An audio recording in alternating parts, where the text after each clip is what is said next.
ક્યારે વિચાર્યું છે કે ટીમવર્ક પરના સૌથી મોટા પાઠ કદાચ આપણને બિઝનેસ સ્કૂલમાં નહીં પણ પ્રાણીઓની જૂની વાર્તાઓમાંથી મળે? આજના વિશ્લેષણમાં આપણે એ જ જાણવાના છીએ કે સદીઓ જૂની આ વાર્તાઓ આજના સહયોગ, નેતૃત્વ અને એકતા વિશે કેટલું બધું શીખવી શકે છે. તો ચાલો આ સવાલથી જ શરૂઆત કરીએ. અને આ કોઈ સામાન્ય સવાલ નથી હો. આ એક એવો સવાલ છે જે આપણને પ્રાચીન જ્ઞાન અને આજના પડકારો વચ્ચેના સંબંધને સમજવામાં મદદ કરશે. શું ખરેખર આ જૂની વાર્તાઓમાં એટલી તાકાત છે કે તે આપણને આજે પણ માર્ગદર્શન આપી શકે? ચાલો શોધીએ. હા, બધી વાતનો પાયો છે ને એ વાર્તા કહેવાની શક્તિમાં છુપાયેલો છે. પ્રાચીન ભારતમાં વાર્તાઓ ફક્ત મનોરંજન માટે નહોતી. એ તો જ્ઞાન આપવાનું, સંસ્કાર ઘડવાનું એક જીવંત માધ્યમ હતું. આ વાર્તાઓ આપણા મનમાં એવા તો ચિત્રો ઊભા કરી દે છે કે તેનો બોધ ક્યારેય ભૂલાતો નથી. અને આ જ્ઞાનનો સ્ત્રોત કયો?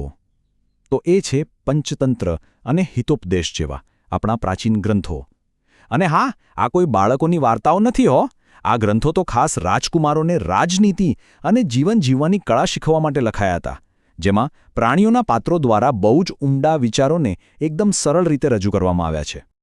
તો ચાલો આપણા પહેલા અને કદાચ સૌથી મહત્વના પાઠથી શરૂઆત કરીએ.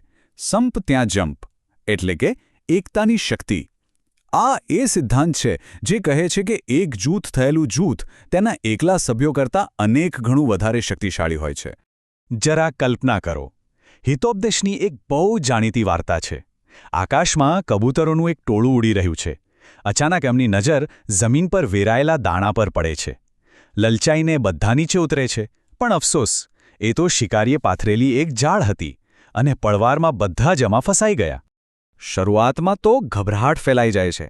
દરેક કબૂતર પોતાની રીતે એકલું જાળમાંથી નીકળવા માટે ફાંફા મારવા લાગે છે, પણ પરિણામ શૂન્ય. ત્યારે જ એમનો રાજા ચિત્રગ્રીવ એમને એક રસ્તો બતાવે છે. એ કહે છે, જો આપણે બધા એકસાથે એક જ દિશામાં જોર લગાવીશું તો આખી જાળ સાથે જ ઉડી શકીશું.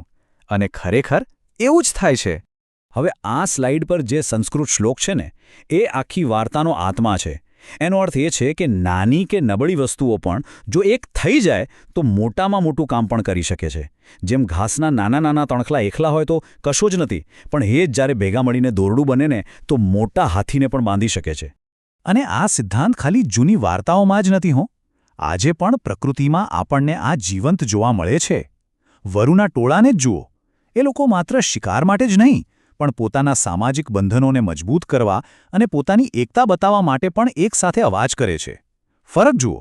કબૂતરોની એકતા એમના જીવ બચાવવા માટે એક તાત્કાલિક જરૂરિયાત હતી, જ્યારે વરુઓની એકતા એમના લાંબા ગાળાના સહકાર માટે છે. તો આમાંથી આપણે આજના કામકાજ માટે શું શીખી શકીએ? સીધી વાત છે, જે ટીમમાં સાચો ભાઈચારો અને એકતા હોય એ ગમે તેવી મુશ્કેલ પરિસ્થિતિનો સામનો કરી શકે છે. જ્યારે ટીમમાં લોકો એકબીજાને ખાલી નામથી નહીં પણ એક વ્યક્તિ તરીકે ઓળખે છે, ત્યારે એકબીજા પર વિશ્વાસ વધે છે અને ટીમ વધુ મજબૂત બને છે. એકતા તો જરૂરી છે, પણ હવે આપણે એક પગલું આગળ વધીએ. જ્યારે આ એકતામાં અલગ આવડત અને કૌશલ્ય ભળે ત્યારે શું થાય? ત્યારે ટીમ ખરેખર અજેય બની જાય છે. આ છે વિવિધતામાં રહેલી શક્તિનો સિદ્ધાંત. એક જંગલ હતું. એમાં એક હાથી હતો અને એક વાનર. હાથીને પોતાની તાકાતનું અભિમાન અને વાનરને પોતાની સ્ફૂર્તિનું. બંને વચ્ચે હંમેશા એ જ દલીલ ચાલતી કે કોણ ચડિયાતું, શક્તિ કે પછી ઝડપ. પડકાર એ હતો કે નદીની બીજી બાજુ એક ઝાડ પરથી સોનેરી ફળ લઈ આવવાનું હતું, પણ રસ્તામાં આવી એક ઊંડી નદી. હવે વાનર તો એને પાર ન કરી શકે, પણ શક્તિશાળી હાથીએ એને પીઠ પર બેસાડીને નદી પાર કરાવી દીધી. ઝાડ પાસે પહોંચ્યા તો ફળ બહુ ઊંચે હતું, જ્યાં હાથીની સૂંઢ ન પહોંચે. ત્યારે ચપળ વાનર ઝટપટ ઝાડ પર ચડી ગયો અને ફળ તોડી લાવ્યો.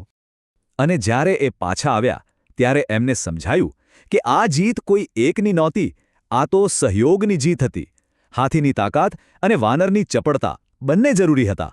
આ વાર્તાનું ચિત્ર એક મોટા હાથીની પીઠ પર બેઠેલો નાનો વાનર. આ ચિત્ર આપણને હંમેશા યાદ અપાવે છે કે કેવી રીતે જુદી જુદી તાકાતો મળીને કમાલ કરી શકે છે. અને આવું માત્ર વાર્તાઓમાં જ નથી થતું. પ્રકૃતિમાં તો આના અસંખ્ય ઉદાહરણો છે. ઢોર અને બગલાનું ઉદાહરણ લો. બગલો ઢોર પર બેઠેલા જીવજંતુ ખાઈને એને સ્વચ્છ રાખે છે અને બદલામાં ઢોરના ચાલવાથી જમીનમાંથી જે કીડા મકોડા બહાર આવે છે એ બગલાનો ખોરાક બને છે. બંનેનો ફાયદો છે. આને કહેવાય પરફેક્ટ પાર્ટનરશિપ. તો આનો બિઝનેસમાં શું અર્થ થાય? સીધી વાત છે. જ્યારે માર્કેટિંગ, એન્જિનિયરિંગ અને સેલ્સ જેવા અલગ અલગ વિભાગો પોતપોતાની ખાસ આવડત સાથે એક થઈને એક જ લક્ષ્ય માટે કામ કરે છે, ત્યારે કંપની અસાધારણ સફળતા મેળવે છે. ઓકે, તો આપણે એકતા વિશે વાત કરી, વિવિધતાની તાકાત પણ જોઈ. પણ આ બધું હકીકતમાં કામ કઈ રીતે કરે છે? એને શક્ય બનાવવા માટે શું જરૂરી છે? ચાલો, આપણા છેલ્લા વિભાગમાં નેતૃત્વ અને સંચાર પર ધ્યાન આપીએ. ચાલો, કેનેડા ગીસ પક્ષીઓનું ઉદાહરણ લઈએ. એ લાંબી મુસાફરી કરતી વખતે ઊર્જા બચાવવા માટે વી આકારમાં ઉડે છે. પણ મજાની વાત એ છે કે અહીં લીડર કોઈ એક જ નથી. જ્યારે આગળ ઉડતું પક્ષી થાકી જાય ત્યારે એ પાછળ આવી જાય છે અને બીજું કોઈ એની જગ્યા લઈ લે છે. અહીં નેતૃત્વ કોઈ પદ નથી, પણ એક જવાબદારી છે જે વારાફરતી નિભાવાય છે. હવે આકાશમાંથી સમુદ્રમાં જઈએ. ડોલ્ફિન માટે તો વાતચીત એ જીવવા મરવા બરાબર છે. તેઓ અલગ અલગ અવાજ, શારીરિક સંકેતો અને પૂંછડી પછાડીને પણ સતત એકબીજા સાથે સંપર્કમાં રહે છે. આ સ્પષ્ટ અને સતત સંચાર જ તેમને શિકાર કરવામાં અને ખતરાથી બચવામાં મદદ કરે છે. જરા આ આંકડો જુઓ, 60,000. આટલી મધમાખીઓ એક જ મધપૂડામાં રહેતી હોઈ શકે છે. સવાલ એ છે કે આટલા બધા જીવો એકસાથે એકદમ શિસ્તબદ્ધ રીતે કામ કઈ રીતે કરે છે? જવાબ છે સ્પષ્ટ માળખું અને કામની ચોક્કસ વહેંચણી. દરેક મધમાખીને ખબર છે કે એની ભૂમિકા શું છે અને એ પૂરી નિષ્ઠાથી એને નિભાવે છે, જે આખા મધપૂડાની સફળતા માટે જરૂરી છે. તો ચાલો આ બધી વાતોનો સાર કાઢીએ. આપણે જોયું કે પ્રાણી જગતમાંથી મળતા આ પાઠ આજે પણ એટલા જ મહત્વના અને શક્તિશાળી છે. ટૂંકમાં આપણે 3 મુખ્ય બાબતો શીખ્યા. પહેલું, એકતા, જે અશક્યને શક્ય બનાવવાની તાકાત આપે છે. બીજું, વિવિધતા, જે આપણી ભેગી થયેલી શક્તિને અનેક ગણી વધારી દે છે.